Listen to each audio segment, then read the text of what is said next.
এটার পরে যে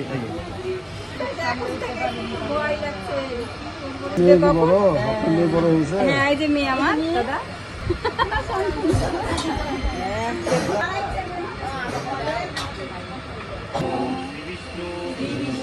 নারায়ণ হলা কালী ভদ্রা কালী নারায়ণী সর্ব ভক্তি হরে দেবী নারায়ণী নমস্তুতে নমো সর্ব।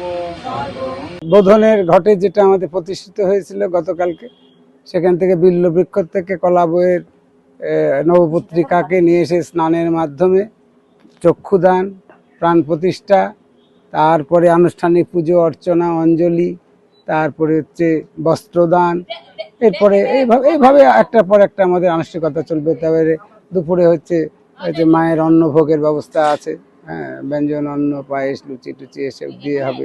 তবে লোকজনের মধ্যে সব বিতরণ হবে, এগুলো থাকে। রাত্রিবেলা আবার সন্ধ্যা আরতি হবে, এর মধ্যে দিয়ে আজকের পর্ব শেষ। এভাবে প্রতিদিনের ন্যায় আজকে আগামীকাল মহা অষ্টমী, তারপরে হচ্ছে সন্ধি, রাত্রি আরতি, এরকম পরপর করে দশমী করেই আমাদের দুর্গা প্রতিমার হচ্ছে পুজোর সমাপ্তি ঘটবে।